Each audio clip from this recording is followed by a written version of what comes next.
Always nice to find out that our good friend Terry Mosher, a.k.a. Aislinn, the Gazette's editorial cartoonist, has got something cooking. And this time, I think he's as big a baseball fan as anybody I know, and I put myself in that category. He has a brand new book.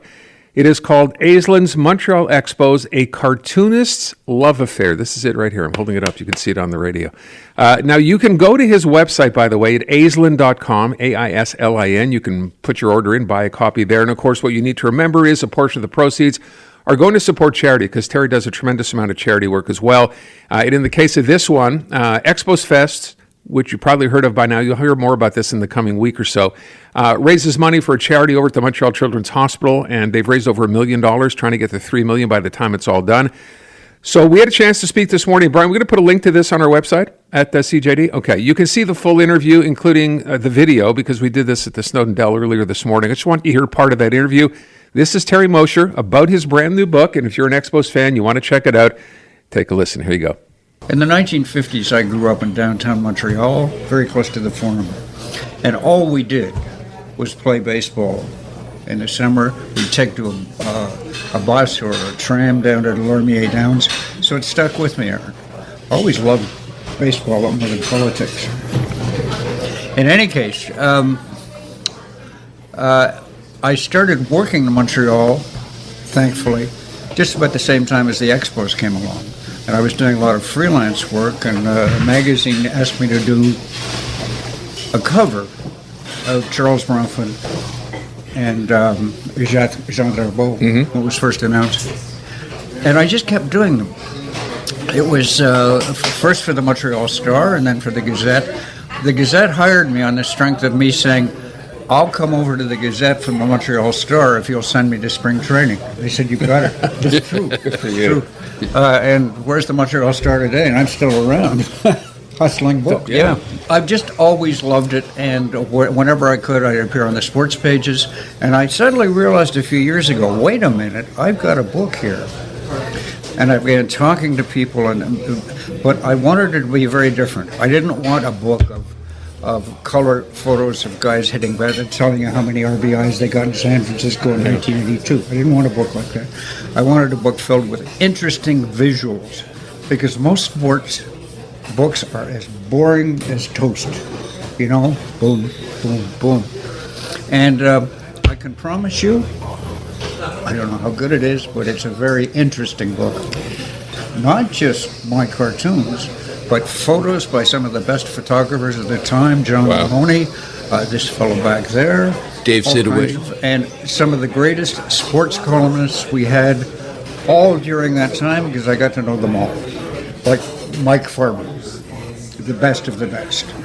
Timmy Burke, back in the old days, right up to Stu Cowan, the current terrific sports columnist. So I quote them. Bob Dunn, who was the original columnist for the Montreal Star, and hilarious stories about them that nobody's ever told before about these guys.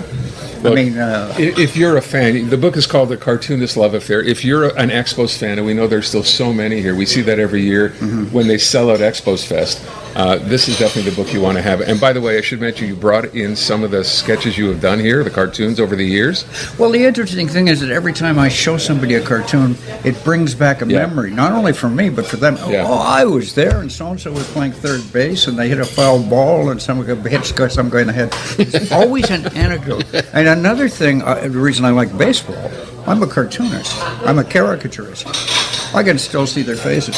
It's not an official history, but what it is, it's my memoir of a baseball team that I loved very much, but there are a lot of people I didn't love very much. You know, the media is kind of restricted on what they can write, but I'm not. And so there's quite a bit of stuff there. As you go through this, Aaron, I think you're going to find some stuff you didn't know about, and you're a real fan. When you started piecing this together, who did you set out to talk to immediately? Who needed to be in this book? I knew a lot of them already.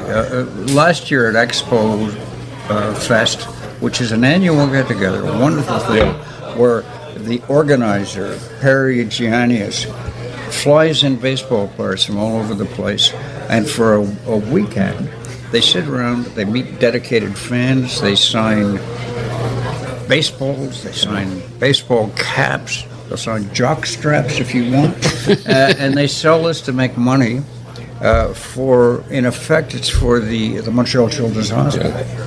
And when I heard that and really got listening to these ball players, Ellis Valentine, Rodney Scott, a whole bunch of them, raving about what Perry's doing, I thought, I support a lot of charities, but this is one I could really jump into. So I thought if I could produce a book and eliminate certain people in the book publishing business, like distributors, and do it myself, I could give my authors royalties to Perry for him to build this special wing, $3 million wing, where parents come and visit children who are in the hospital. I mean, how noble is that? Yeah. And this is not Power Corporation or Bell or anybody. It's a family. God, I love this. It's a family, a Greek family in Laval. A niece of theirs they loved died when she was 4 or 5 years old, and what could they do? And the only thing Perry knew was baseball. He said, what if I put a gathering together, an annual gathering tonight? And he ran it by a couple of key people in the business. They said, well, that's an interesting idea, Perry. You're the only crazy guy crazy enough to try it.